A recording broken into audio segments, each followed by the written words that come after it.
Bonjour à tous. Alors le but va être de créer cette pièce sans utiliser les fonctions 3D, donc uniquement avec les fonctions d'usinage standard. Là dans le cas présent, la pièce est là uniquement pour avoir une idée de ce que l'on va faire. Elle n'est absolument pas du tout utilisée pour le travail. Alors, un double clic sur la touche Alt pour revenir en position normale. On va basculer l'affichage en mode fil de fer pour voir plus facilement les coins de la pièce et on va commencer à dessiner. Alors ici j'ai déjà créé un nouveau calque indépendant qui me permettra de cacher la pièce pour mieux voir mon dessin. Donc le calque, comme on le voit ici, est actif et je vais commencer à dessiner mes différents rectangles.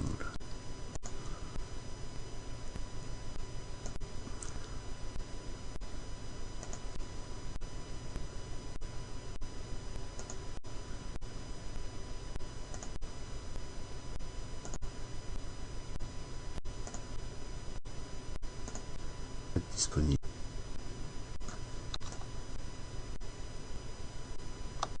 Voilà. Alors,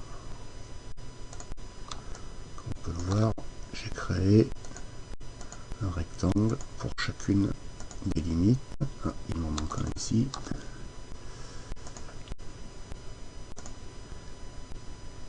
Et voilà.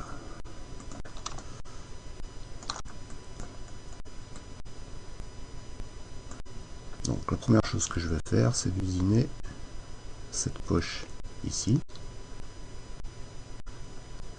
Alors, pour ce faire, je vais dans un premier temps me préparer un style d'usinage que j'appliquerai à chaque fois ensuite pour pas me compliquer la vie.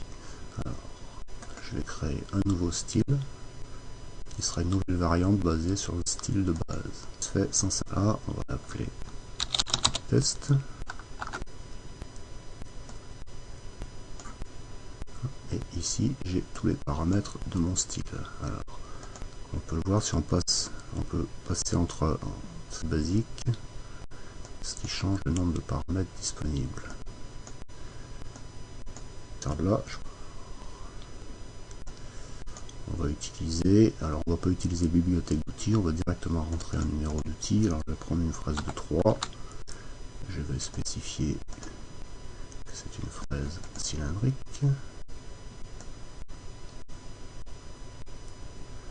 Et dans l'immédiat, je ne vais pas changer d'autres paramètres. Donc, mon style est défini. Je peux remonter sur ma bibliothèque et enregistrer. De cette manière, mon style est conservé. Maintenant, je vais faire la première poche ici. Donc, je sélectionne, en utilisant la touche CTRL, je sélectionne les deux objets. J'applique un usinage de poche. Je vais chercher mon style prédéfini. Hop. Et je vais simplement régler. Alors la surface pièce est à 0. La profondeur finale, ici, on creuse de 10 mm, donc on passe à la coordonnée absolue, moins 10.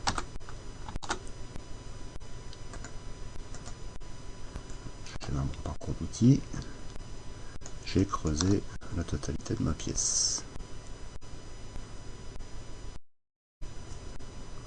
Alors pour pouvoir simuler, sous CutViewer, il nous faut un brut. Alors le brut, on va le créer. Alors pour savoir quelle taille il va avoir et quelle position il va avoir, on va simplement sélectionner ça, l'extérieur de la pièce. On affiche la taille des objets, donc ma pièce fait 150 par 100. Alors, dans l'usinage, le brut, j'ai défini un brut de 150 par 100 et il a une hauteur totale de 15 mm, qui n'est pas marqué ici. Voilà. Alors, comme on le voit, mon brut il est là, et maintenant il faut que je le décale pour le positionner. Alors, comme on le voit ici, il est à moins 75, moins 50.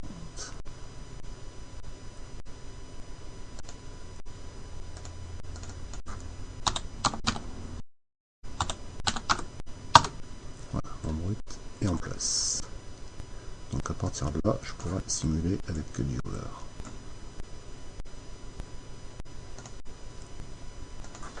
Alors, pour pouvoir faire une simulation avec CuteViewer, il faut non seulement avoir un brut, il faut également que dans le dossier usinage, on utilise le post-processeur qui va bien. Donc dans le cas présent, Mac 3 CV, CV pour CuteViewer. Et deuxième chose, CuteViewer utilise le G-code bien entendu, donc il faut le créer. Donc usinage, créer le fichier G-code. Comme c'est la première fois que je le crée, il ne me demande rien. Et maintenant, je peux faire ma simulation. Donc j'ai bien ma pièce, et si je lance la simulation, voilà, la première poche est créée.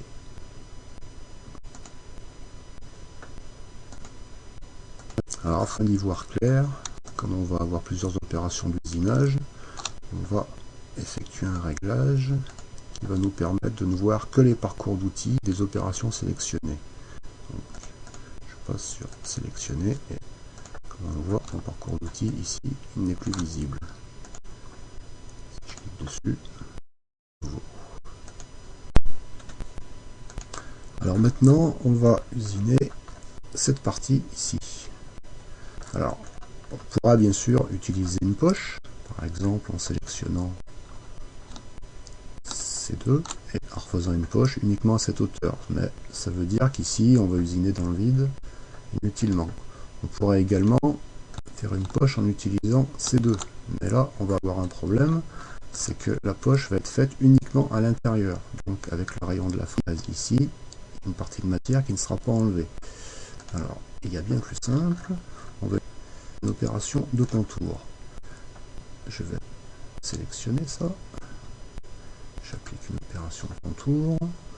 Comme tout à l'heure, j'applique le style qui va bien. Alors là, dans le style, j'ai rien mis de bien extraordinaire, mais on aura pu régler toutes les vitesses d'avance, etc. en fonction de la matière. Ici, donc ma surface pièce, elle est toujours à 0, ici, pour l'instant. Et la profondeur finale, dans ce cas-là, elle est de -5.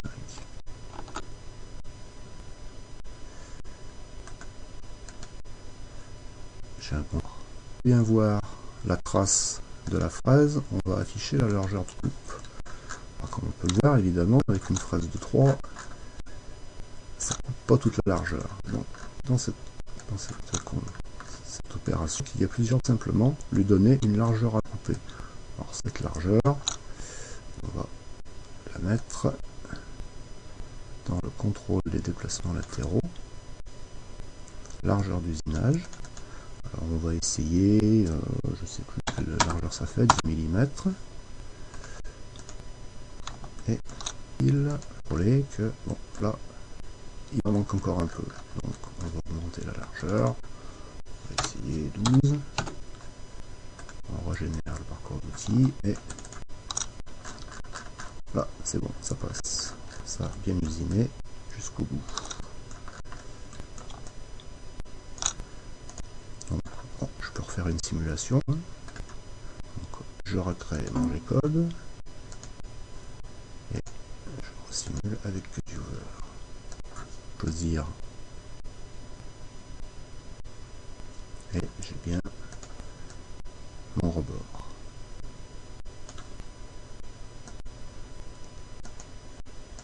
Alors maintenant il va s'agir de créer cette forme intérieure. Alors ici on va utiliser une opération de contour auquel on adjoindra un profilage des bords. Alors si on va voir sur la doc, on s'aperçoit qu'il y a plusieurs possibilités. Par exemple, si on veut faire un rayon concave, comme c'est le cas ici, on peut avoir la bordure qui délimite le petit morceau, ou au contraire qui délimite l'extérieur. Donc dans notre cas, ça va être ça. Et pour ça, il nous faut une valeur positive avec un contour intérieur. Alors qu'ici, pour obtenir ça, il nous faudra une valeur négative avec un contour extérieur. Donc cette valeur, en fait, c'est le rayon.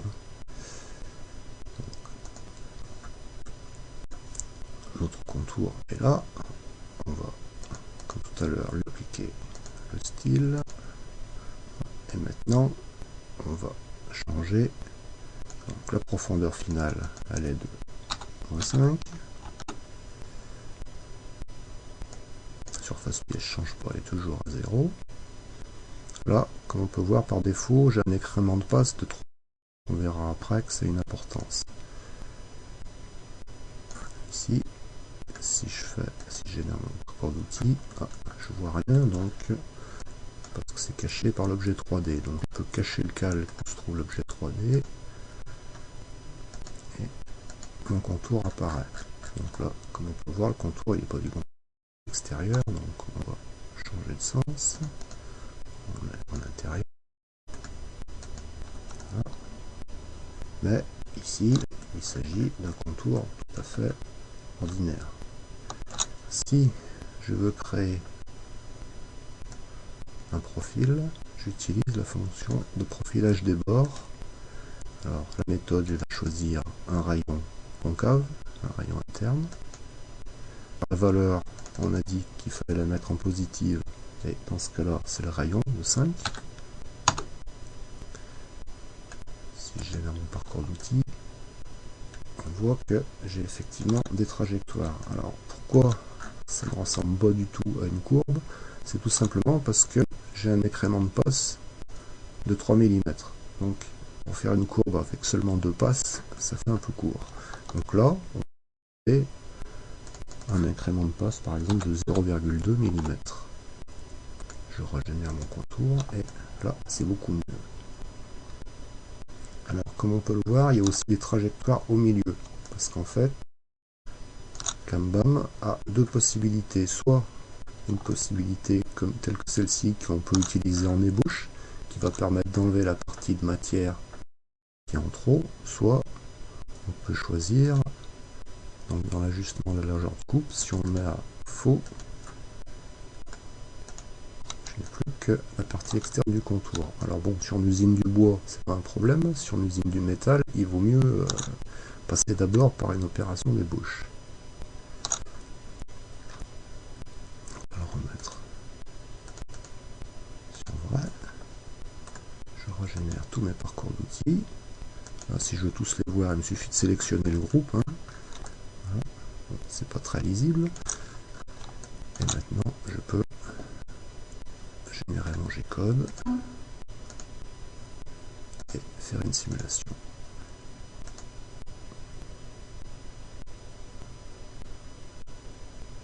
Donc là, on voit les multiples passes pour arriver à faire la courbure.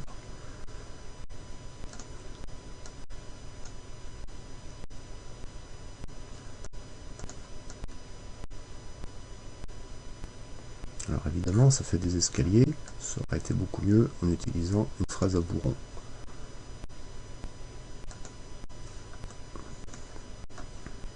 Voilà, j'espère que le tuto vous sera utile.